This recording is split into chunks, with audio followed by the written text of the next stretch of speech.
মাগুরায় ৮ বছরের শিশু ধর্ষণ মামলার বিচার ১৮০ দিনের মধ্যে শেষ করার নির্দেশ দিয়েছে হাইকোর্ট। এছাড়া সামাজিক যোগাযোগ মাধ্যম সহ অন্যান্য মাধ্যমে ছড়িয়ে পড়া ওই শিশুর ছবি ৭২ ঘন্টার মধ্যে সরিয়ে ফেলার নির্দেশ দিয়েছে আদালত। এদিকে ধর্ষণের শিকার শিশুটিকে আইনি সহায়তা দিতে ৫ সদস্যের আইনজীবী প্যানেল গঠন করেছে বিএনপি। মাগুরায় বোনের বাড়ি বেড়াতে গিয়ে ধর্ষণের শিকার হয়ে এখন জীবন মৃত্যুর সন্ধিক্ষণে ৮ বছরের এক শিশু। উন্নত চিকিৎসার জন্য তাকে ঢাকা মেডিকেল কলেজ হাসপাতাল থেকে শনিবার ঢাকা সিএমএইচে স্থানান্তর করা হয়েছে।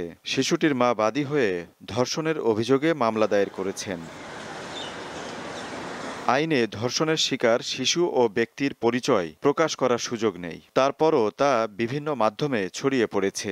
বিষয়টি নিয়ে রবিবার হাইকোর্টের দ্বারস্থ হন কয়েকজন আইনজীবী। শুনানি শেষে বিচারপতি ফারাহ মাহবুব ও বিচারপতি দেবাশিস রায় চৌধুরীর বেঞ্চ কয়েক দফার নির্দেশনা দেয়। বিটিআরসি এবং সাইবার পুলিশকে বলা হয়েছে যাতে যে সমস্ত আইটেম, কন্টেন্ট, নাম, ছবি অথবা ভিডিও এইগুলোকে রিমুভ করতে, যাতে একে আইডেন্টিফাই করা না যায়। 2 জন ওয়েলফেয়ার অফিসারকে নিয়োগ দিতে 24 ঘন্টার মধ্যে যাদের তাদের ওয়েলফেয়ার এবং তাদের সিকিউরিটির ইস্যুটা দেখভাল করা যায়। কোর্ট এটা খুব স্ট্রিক্টলি এটাকে মনিটর করতে বলেছে, যাতে করে এই ধরনের সিচুয়েশন যেন কখনো না হয়।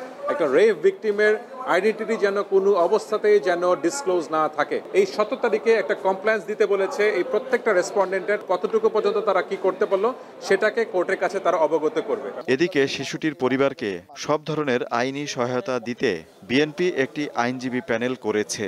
আইনগত সহায়তাও আছে এবং স্বাস্থ্যগত মেডিকেলের সহায়তাও আছে। তারপরে সবচেয়ে উল্লেখযোগ্য যে জিনিসটা থাকে সামাজিক সহযোগিতা। জনাব তারেক রহমান সাহেব ইতিমধ্যে মাগুরার সর্বস্তরের নেতাকর্মীদেরকে নির্দেশনা দিয়েছেন যেন পরিবারের পাশে এই আমাদের দলের নেতাকর্মীরা দাঁড়ান। ধর্ষণ রোধে অপরাধীদের কঠোর শাস্তি নিশ্চিত করা জরুরি বলে মত দেন এই আইনজীবী। আজিজুল ইসলাম, দীপ্ত সংবাদ, ঢাকা।